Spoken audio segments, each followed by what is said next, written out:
ونعوذ بالله من شرور أنفسنا ومن سيئات أعمالنا من يهده الله فلا مضل له ومن يضلل فلا هادي له وأشهد أن لا إله إلا الله وحده لا شريك له وأشهد أن محمدا عبده ورسوله أما بعد قال الله تعالى في موازين آخر لقد تاب الله على النبي والمهاجرين والأنصار الذين اتبعوا في ساعة الأسرة من بعد ما كاد يزيغ قلوب فريق منهم ثم تاب عليهم إنه بهم رؤوف رحيم۔ ہر قسم کی حمد و ثنا، تعریف و توصیف، بڑائی اور کبریائی لائق اور زیبا ہے اس اللہ رب العالمین کے لیے جو ہم سب کا خالق و مالک ہے۔ درود و سلام کے بیش بہا نذرانے اس ذات مقدسہ مطہرہ پر جو ہم سب کے بیچ رشد و ہدایت بنا کر کے بھیجے گئے، جن کا نام نامی اسم گرامی احمد مجتبیٰ محمد مصطفیٰ صلی اللہ علیہ وسلم۔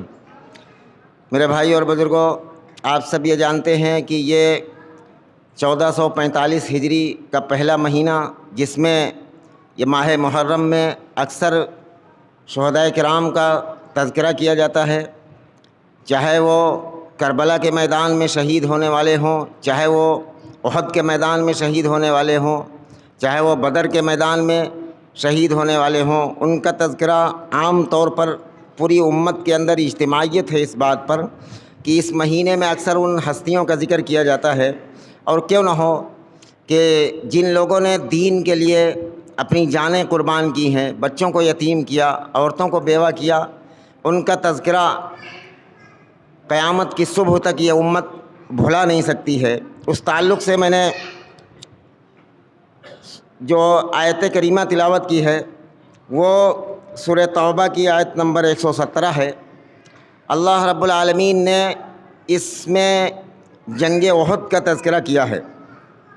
اللہ رب العالمین نے فرمایا کہ لقد تاب اللہ علی النبی والمہاجرین والانصار والذین اتبعوا فی ساعۃ العسرۃ من بعد ما کاد یزیغ قلوب فریق منہم ثم تاب علیہم انہ بہم رؤوف الرحیم، کہ اللہ تعالیٰ نے پیغمبر کے حال پر، رسول کے حال پر رحم فرمایا، توجہ فرمائی، اور مہاجرین اور انصار کے حال پر بھی، جنہوں نے ایسی تنگی کے وقت رسول اللہ صلی اللہ علیہ وسلم کا ساتھ دیا، اور اس کے بعد ان میں سے ایک گروہ کے دل میں کچھ تنزلی ہو چلا تھا، پھر اللہ تعالیٰ نے ان کے حال پر توجہ فرمائی۔ بلا شبہ اللہ تعالیٰ ان سب پر بہت ہی شفیق مہربان ہے۔ یہ سورۃ توبہ کی آیت نمبر 117 ہے، جس کے اندر اللہ رب العالمین نے ان لوگوں کا بھی تذکرہ کیا جن کے دلوں پر تنگی گزری اور ان کو لگا کہ ہم ذلت کی طرف جا رہے ہیں، تو ان میں سے بڑے بڑے چوٹی کے صحابہ جن کے اندر یہ خیال آیا، میں مزید گفتگو میں آ رہا ہوں انشاءاللہ وہ کون لوگ ہیں، اور یہ انصار و مہاجرین میں سے ہیں، لیکن اس کی وجہ یہ تھی کہ جنگ احد میں آپ سب یہ سنتے رہتے ہیں کہ معمولی سی غلطی کی وجہ سے فتح شکست میں بدل گئی۔ جنگ جیت چکے تھے مسلمان، اور اس کے بعد جب کافر مال غنیمت چھوڑ کر بھاگے تو اس کو بانٹنے کے چکر میں جن لوگوں کو احد پر رسول اللہ صلی اللہ علیہ وسلم نے 50 لوگوں کو لگایا تھا ڈیوٹی پر کہ تم لوگوں کو اترنا نہیں ہے، جنگ جیتی جائے یا ہاری جائے، تم لوگوں کی ڈیوٹی اس جو ہے پہاڑ پر ہے، تاکہ رسول اللہ صلی اللہ علیہ وسلم جانتے تھے کہ یہ لوگ نگرانی کریں گے اور دیکھیں گے کہ کس طرف سے دشمن آ رہا ہے۔ اور وہاں پر عبداللہ بن زبیر رضی اللہ تعالیٰ عنہ کو امیر بنایا گیا، اور حالانکہ جب جنگ فتح ہوئی تو لوگوں نے اترنا شروع کیا، اس وقت کے امیر نے روکا، لیکن ان لوگوں نے کہا کہ جنگ تو ختم ہو چکی ہے، دشمن بھاگ چکے ہیں، اب چلو مال بانٹ لیا جائے۔ لوگوں نے اترنا شروع کیا، اور رسول اللہ صلی اللہ علیہ وسلم کی اس نافرمانی کی وجہ سے ایسی وبا پھیلی کہ خالد بن ولید رضی اللہ تعالیٰ عنہ اس وقت تک مسلمان نہیں تھے، کافروں کے ساتھ تھے، انہوں نے ایک دستہ لے کر جو ہے گھیراؤ کیا، اور حالانکہ 5 لوگ جو بچے تھے احد پہاڑ پر، انہوں نے اپنی تیروں سے حملہ کیا اور روکنے کی کوشش کی، لیکن 5 لوگوں کے بس کے باہر رہی۔ خالد بن ولید اپنے پورے قافلے کے ساتھ آئے، یہ جو لوگ ہتھیار ڈال چکے تھے ان پر اچانک حملہ کرتے ہیں، اور اچانک تقریباً 70-72 لوگ شہید ہو جاتے ہیں، ان کی لاشوں پر سے گھوڑے دوڑ جاتے ہیں۔ ایسی صورت میں کہ بڑے معزز قسم کے 72-70 لوگ شہید ہوئے، تو بڑے بڑے چونٹی کے صحابہ کرام ان کے دلوں میں ذرا سے تنزلی آئی کہ ہم پستی کی طرف جا رہے ہیں۔ اس وقت رسول اللہ رب العالمین نے یہ آیت کریمہ نازل فرمائی کہ اللہ نے ان کے کاد یزیغ قلوب فریق منہم، وہ فریق جو تھا جس کے اندر تنزلی آئی تھی، اللہ نے اس کے دلوں پر ہمت نازل کی۔ میں آسان لفظوں میں اس کا ترجمہ کر رہا ہوں، ہمت نازل کی اور سکونت نازل کی تاکہ ان کے دلوں کو اطمینان آ سکے۔ اور یہ کون لوگ ہیں جنہوں نے تنگی کی حالت میں ساتھ دیا؟ حضرت عمر بن خطاب رضی اللہ تعالیٰ عنہ سے پوچھا گیا، تاریخ کی تفسیر کی کتابوں کے اندر قرطبی نے اسے جلد نمبر 8 کے اندر روایت کیا ہے، اور ابن کثیر نے جلد نمبر 2 کے اندر اسے روایت کیا ہے۔ حضرت عمر بن خطاب رضی اللہ تعالیٰ عنہ سے پوچھا گیا کہ جنگ تبوک میں جو تنگی آئی تھی، اس کے بعد جنگ تبوک ہے، جنگ تبوک میں جو تنگی آئی تھی اس کا کچھ معاملہ آپ بیان کریں۔ تو عمر بن خطاب رضی اللہ تعالیٰ عنہ نے جب بیان کرنا شروع کیا، اور میرے بھائیو یہ عمر بن خطاب اور سیدنا ابو بکر صدیق رضی اللہ تعالیٰ عنہ، جو صحابہ کرام کے نام بولے جاتے ہیں، یہ محض ایک نام نہیں ہے، یہ ایک زمانہ ہے، یہ ایک شخصیت ہے۔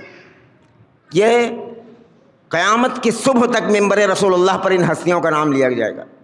یہ کوئی ایک نام نہیں ہے معمولی سا جسے کہہ دیا جائے عمر بن خطاب۔ عمر بن خطاب ایک بہت بڑی ہستی کا نام ہے۔ عمر بن خطاب رضی اللہ تعالیٰ عنہ سے پوچھا گیا کہ تبوک کے موقع پر اس وقت کی تنگی کے حالات کیا تھے؟ حضرت عمر بن خطاب رضی اللہ تعالیٰ عنہ نے جب بیان کیا تو کہا کہ ہم لوگ سفر کر رہے تھے رسول اللہ صلی اللہ علیہ وسلم کے ساتھ جنگ تبوک لڑنے کے لیے۔ حالات ایسے تھے کہ پیاس کی وجہ سے شدت کا یہ عالم تھا۔ ابھی کربلا کے واقعات کو لوگوں کے سامنے بیان کیا جاتا ہے، ان شہداء کا تذکرہ نہیں کیا جاتا ہے۔ عمر بن خطاب رضی اللہ تعالیٰ عنہ کہتے ہیں کہ سفر کی حالت یہ تھی کہ پیاس کی شدت کا یہ عالم تھا کہ عمر بن خطاب رضی اللہ تعالیٰ عنہ سے لمبے قداور صحابہ کرام کہنے لگے کہ یا رسول اللہ اگر پانی نہ ملا مجھے لگتا ہے کہ میری گردن میرے دھر سے میرے بدن سے جدا ہو جائے گی پیاس کی شدت کی وجہ سے۔ حالات ایسے ہے کہ کچھ کھانے پینے کی چیز نہیں ہے، ایسی تنگی کا سفر تھا جنگ تبوک کا۔ تو اس میں کھجور کے 2 ٹکڑے کیے، ایک روایت میں اور ہے کہ 4 ٹکڑے کیے گئے، ایک کھجور کے 4 ٹکڑے، وہ بھی کھانے کے لیے نہیں دیا گیا، صحابہ کرام کو چوسنے کے لیے دیا گیا کہ اس کے چوسنے کی وجہ سے جب پیاس میں کچھ کمی آ جائے تو وہ ساتھی اپنی کھجور منہ سے نکال کر دوسرے ساتھی کو دے دے۔ اس کے بعد وہ کچھ دیر چوستا، پھر وہ اپنے منہ سے نکال کر دوسرے کو دیتا، پھر وہ چوستا۔ میرے بھائیوں یہ وہ ہستیاں ہیں انہوں نے دین کے لیے کیا کیا کیا۔ اور اس کے بعد کہا کہ ہم میں سے کچھ لوگ ایسے تھے کہ جن کے پاس سوار زیادہ تھے، سواریاں کم تھیں، تو اس پیاس کی شدت کی وجہ سے اور بھوک کی شدت کی وجہ سے ایک شخص نے اونٹ کو ذبح کیا۔ اونٹ کو ذبح کیا تو اونٹ کی اوجھری میں جو چارہ نکلتا ہے، اسے آپ گوبر بھی کہہ سکتے ہیں عام طور پر، اس میں نکلتا ہے، اس کو نچوڑ کر اور اس کو چھان کر پانی کے طور پر پیا صحابہ کرام نے۔ کیا دشمنی تھی ان کو، کیا غرض تھی؟ دنیا کمانے کے لیے جا رہے تھے؟ میرے بھائیوں اللہ کا دین بچانے کے لیے، اللہ کا دین قیامت تک آنے والے آخری انسان تک کیسے کلمہ لا الہ الا اللہ محمد رسول اللہ پہنچ جائے، اس فکر کی وجہ سے یہ لوگ اتنی تکلیف میں مبتلا تھے۔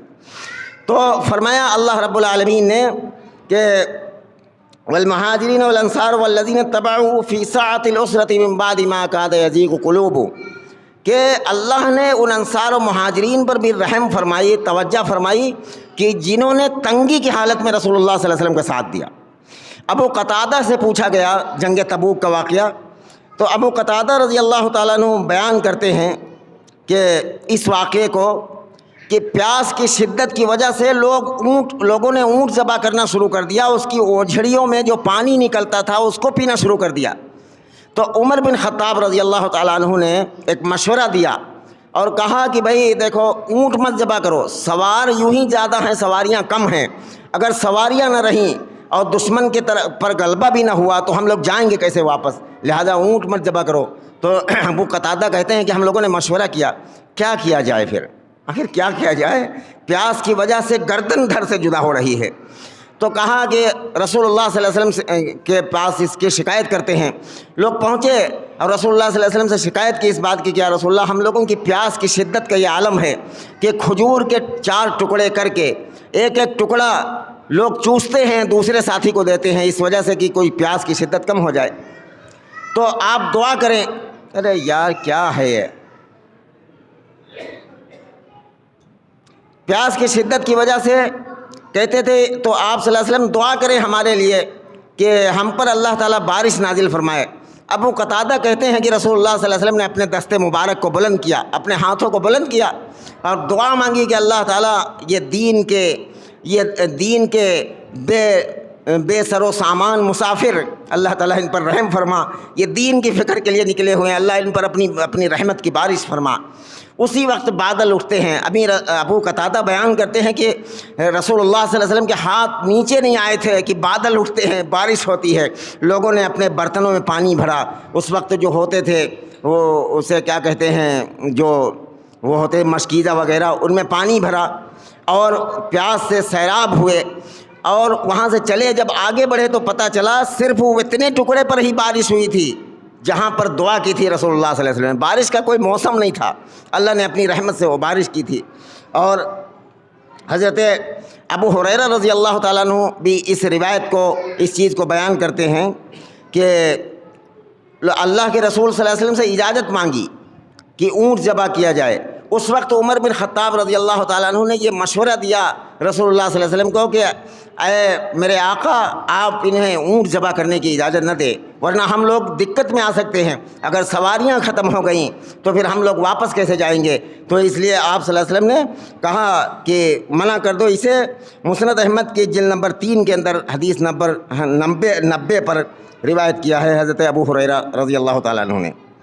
اور قرآن مجید کی یہ آیت کریمہ اس وقت تلاوت فرمائی اللہ کے رسول صلی اللہ علیہ وسلم نے، اسی وقت نازل ہوئی، قل الحمد للہ وسلام علی عبادہ الذین اصطفیٰ۔ فرمایا کہ اللہ رب العالمین نے سلام کیا اپنے رسول کو بھی اور ان کے کچھ ساتھیوں کو بھی۔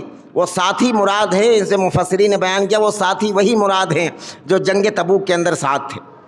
جنگ تبوک اتنی تنگی کی حالت میں، میرے بھائیوں، آج صورتحال یہ ہے کہ آدمی دین کے لیے ذرا بھی تکلیف اٹھانا برداشت نہیں کرتا ہے اور سمجھتا ہے کہ پوری دنیا پر اسلام کی حکومت ہو جائے، اسلامی جھنڈے گڑ جائیں۔ ایسا کیسے ممکن ہے؟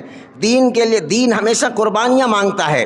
اور جنگ تبوک ہی کا واقعہ دوسری کتابوں کے اندر ہے جو حسن درجے کی روایتیں ہیں، اس کے اندر یہ ہے کہ آپ صلی اللہ علیہ وسلم نے جب تشکیل کیا اور لوگوں کے نام لکھنا شروع کیا کہ بھائی تمہیں بھی چلنا ہے، تمہیں بھی چلنا ہے، سارے لوگوں کو نام لکھنا شروع کیا رسول اللہ صلی اللہ علیہ وسلم، تو 2 بچے آئے، وہ بالغ نہیں تھے، ایک کی عمر 13 سال اور ایک کی عمر تقریباً 9 سال ہی تھی، مفسرین نے بیان کیا۔ وہ دونوں آئے اور وہ جھگڑا کرنے لگے، بہت سارے بچے آئے، یا رسول اللہ میرا بھی نام لکھ لیجئے۔ تو آپ صلی اللہ علیہ وسلم، اب دیکھیے کہ یہ تربیت ان کو کہاں سے ملی سے، کس ماں کی گود کے پلے ہوئے بچے تھے، کس ماں کی چھاتیوں کا دودھ پیا تھا ان بچوں نے، جن کے اندر یہ جذبہ تھا، یہ ایمانی جوش و خروش تھا۔ کوئی میلہ دیکھنے کے لیے، کوئی عرس میں نہیں جانا تھا، جان کی بازی وہاں، جان تلواریں چلانی تھیں، تیریں کھانی تھیں دشمنوں۔ بچے سب کافی تعداد میں آ گئے، یا رسول اللہ میرا نام لکھ لیجئے، میں بھی دین کے لیے جو ہے اپنی جان دینا چاہتا ہوں۔ رسول اللہ صلی اللہ علیہ وسلم نے دیکھا تو ایک لکڑی رکھ دی، ایک لکڑی، اور کہا کہ اس لکڑی کے برابر جو لڑکا ہوگا اس کا نام لکھا جائے گا، اس سے جو کم ہوگا اس کا نام نہیں لکھا جائے گا۔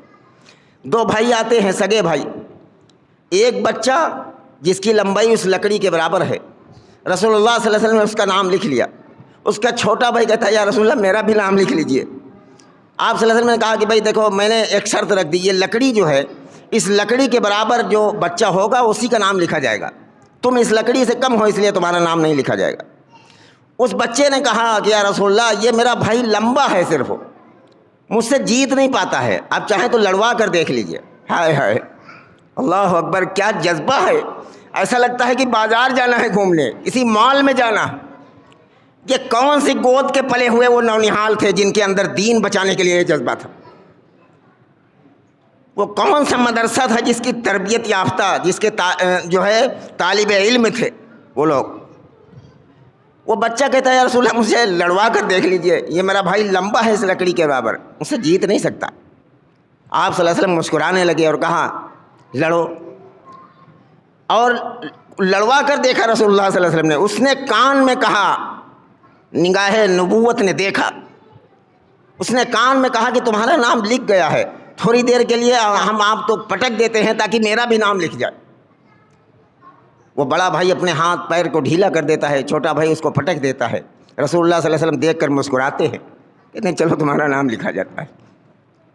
میرے بھائیوں، یہ باتیں بیان کرنے کی صرف نہیں ہے، کبھی اپنے اندر ہم جھانک کر دیکھیں ان گھروں کے اندر کون سی باتیں ہوتی تھیں جہاں سے یہ تربیت ملی تھی. آج ہمارے گھروں کے اندر فیس بک واٹس ایپ چلایا جاتا ہے، یوٹیوب چلایا جاتا ہے.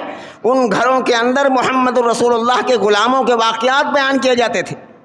آج اگر ہمارے گھروں کے اندر گھر کا آدمی اگر گھر سے مسجد سے سن کر جائے اور اپنے بیوی بچوں میں بیٹھ کر ان واقعات کو بیان کرے تو ہمارے گھروں کے اندر یہ جذبے پیدا ہوں گے، زندہ ہوگا انشاءاللہ. آج ہمارے گھروں کے اندر وہ ماحول نہیں. اس کی وجہ سے آج پوری دنیا کے مسلمانوں پر تمام قومیں ٹوٹ پڑی، خاص کر ملک ہندوستان کے مسلمان کا کیا حال ہے. وقت نہیں ہے میں اس کو بیان کرتا. تو اس بچے کا نام لکھ لیتے ہیں رسول اللہ صلی اللہ علیہ وسلم.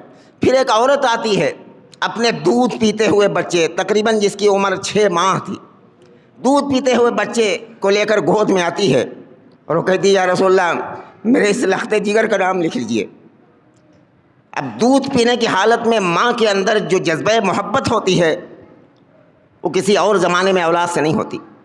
چاہے کسی کام میں مبتلا ہو ماں، روٹی تاوے پر جل جائے تو جل جائے، بچے کی رونے کی آواز آتی ہے دودھ پلانے کی حالت میں، ماں فوراً چھوڑ کر دوڑتی ہے اپنے بچے کو گود میں.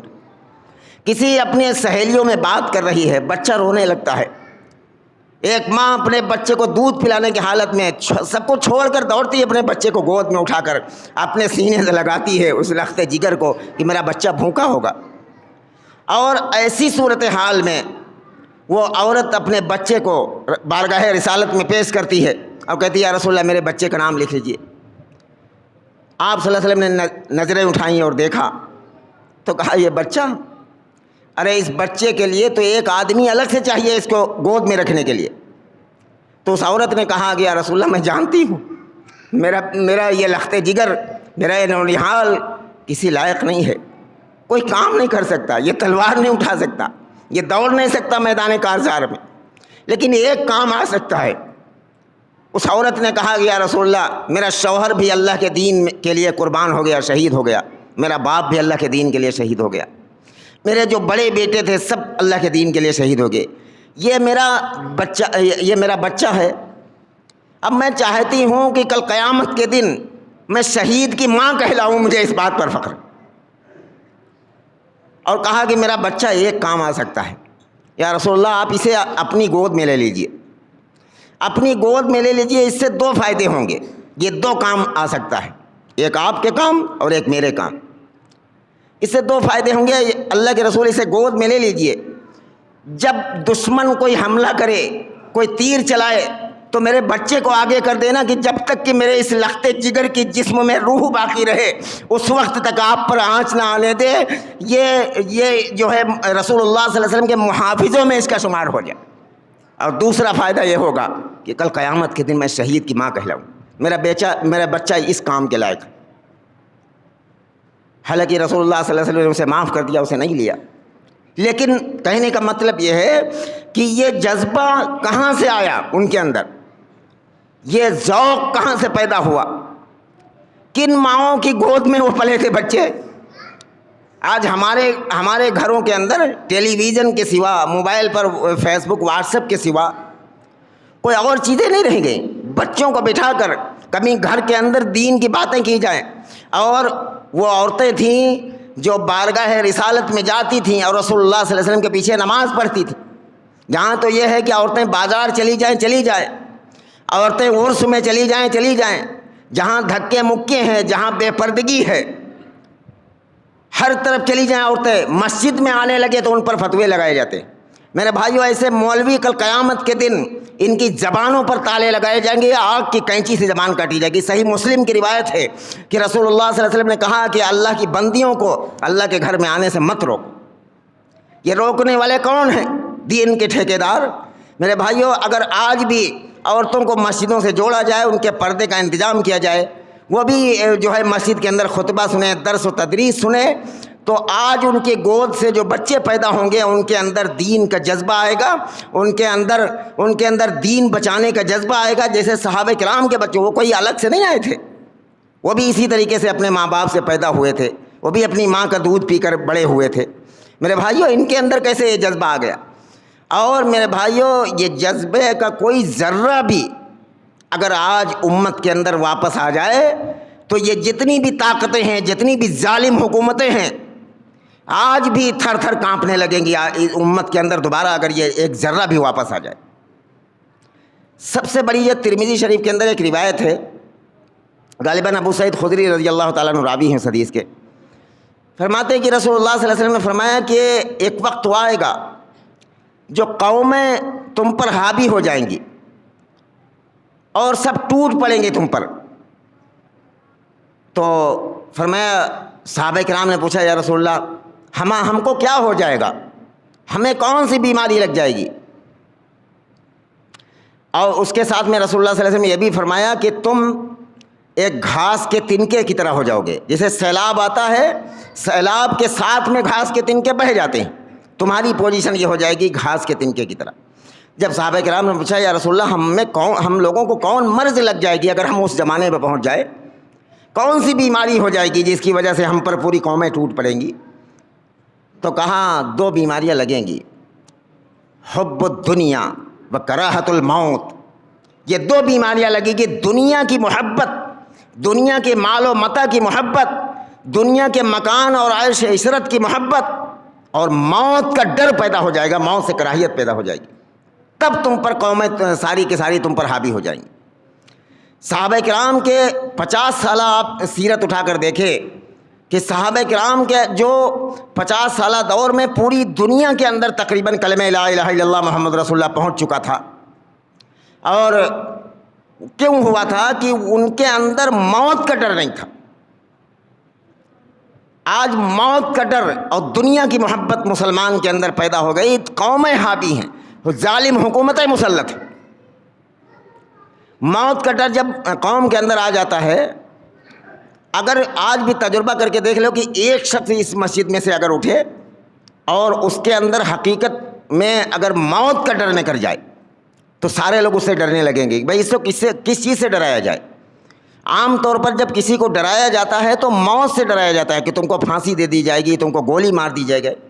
اور ایک آدمی موت ہی سے ڈرنا چھوڑ دے تو پھر اس سے کون چیز ڈرا سکتی ہے؟ کہا کہ حب الدنیا و کراہت الموت، دنیا کی محبت اور موت سے کراہیت، موت سے ڈر پیدا ہو جائے گا تمہارے اندر، اس کی وجہ سے قومیں تم پر حاوی ہو جائیں گی۔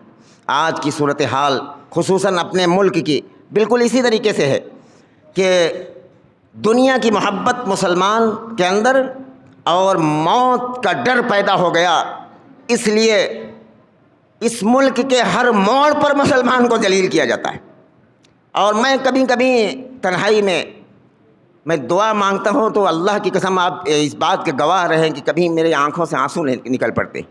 دنیا کے اندر ایک مسلمان کہہ کر مارا جاتا ہے، اور آخرت کے اندر مارا جائے نافرمان کہہ کر، خسرت دنیا والآخرت کا عبرتناک منظر بنا ہوا ہے ہندوستان کا مسلمان۔ دنیا کے اندر صرف اس لیے مار دیا جاتا ہے کہ اس کا نام محمد احمد ہے، اس کا نام شکیل ہے، اس کا نام فرید ہے، اس کا نام جو ہے غلام رسول ہے، غلام مصطفیٰ ہے، اس کی وجہ سے مار دیا جاتا ہے، صرف نام کی وجہ سے۔ آخرت کے اندر جہنم کی سزا دی جائے نافرمانی کی وجہ سے۔ مسلمانوں واپس آ جاؤ اپنے نبی جناب محمد رسول اللہ صلی اللہ علیہ وسلم کے طریقے پر، ان کی سیرت پر اور سنت پر۔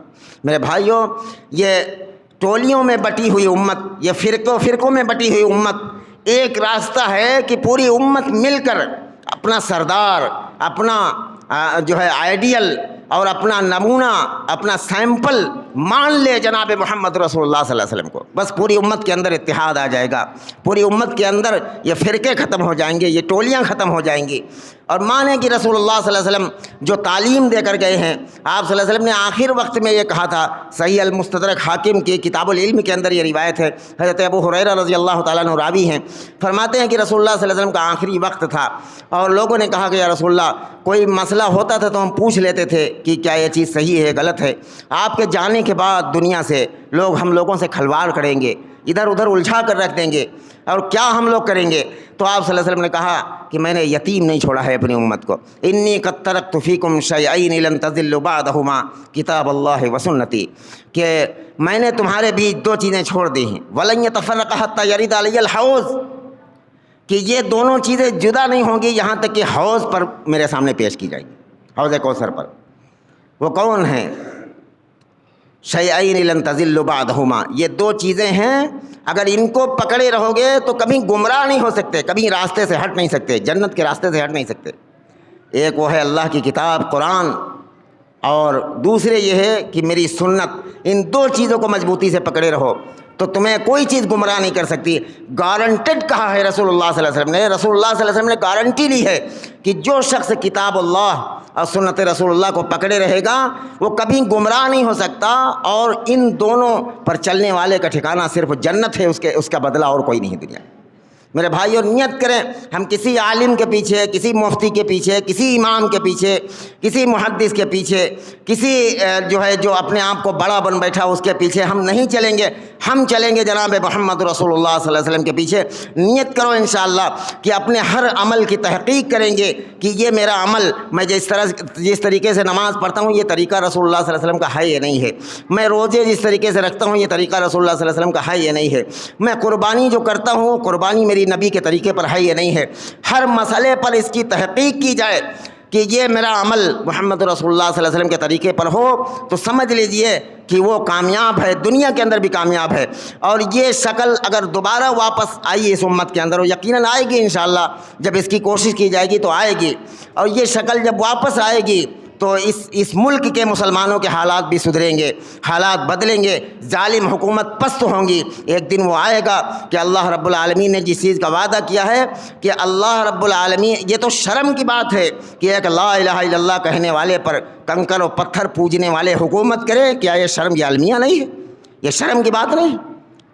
جہاں کہیں اہل توحید ہیں، جہاں کہیں اللہ کو، اللہ کی وحدانیت کو پوری طریقے سے ماننے والے مسلمان ہیں، وہاں اللہ نے ان کو حکومت دے رکھی ہے۔ آج دنیا میں آپ نظریں اٹھا کر دیکھ لیں، جن ملکوں میں اگرچہ انسان ہونے کے ناطے برائیاں ہر جگہ ہوتی ہیں، لیکن اگر ان کے اندر شرک نہیں ہے، توحید ہے، تو اللہ رب العالمین نے ان کو حکومت دے رکھا۔ اور اس کے لیے عام ہونا ضروری، یعنی چند لوگوں کے اندر توحید ہو، اس سے حکومت کبھی نہیں ملی۔ ایک پوری جماعت، ایک اکثریت ہونا چاہیے جن کے اندر سے شرک نکل جائے، شرک سے توبہ کر لے تو اللہ رب العالمین ان لوگوں کو حکومت دے گا۔ قرآن حکیم کے اندر بار بار وعدہ کیا گیا ہے، ان آیتوں کو دہرانے کا وقت نہیں، وقت ختم ہو چکا ہے۔ اللہ رب العالمین سے دعا ہے کہ جو باتیں کہی سنی گئی ہیں اللہ ہم سب کو اس پر عمل کی توفیق عطا فرما دے۔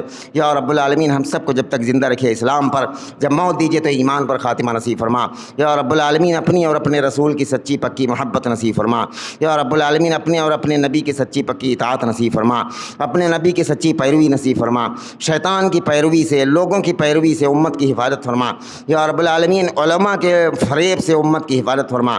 یا رب العالمین جو علم رکھتے ہیں اللہ ان کو قرآن و سنت کی صحیح ترجمانی کرنے کی توفیق نصیب فرما۔ یا رب العالمین ہم میں جو بیمار ہے گھروں میں، اسپتالوں میں، سب کو شفائے کلی نصیب فرما۔ یا رب العالمین جو جس لائن سے پریشان ہے اللہ سب کی پریشانی کو دور فرما دیجیے، اپنے کرم سے ہم سب بھکاریوں کی جھولیوں کو بھر دیجیے۔ یا رب العالمین اپنے کرم سے قبول فرما لیجیے۔ وصلی اللہم وسلم عباد اللہ رحمکم اللہ ان اللہ یأمر بالعدل والإحسان وإیتاء ذی القربى وینہی عن الفحشاء والمنکر والبغی یعظکم لعلکم تذکرون واذکروا اللہ العلی العظیم یذکرکم وادعوہ یستجب لکم ولذکر اللہ تعالی اعلی واولی واعز واجل واتم واعظم واکبر۔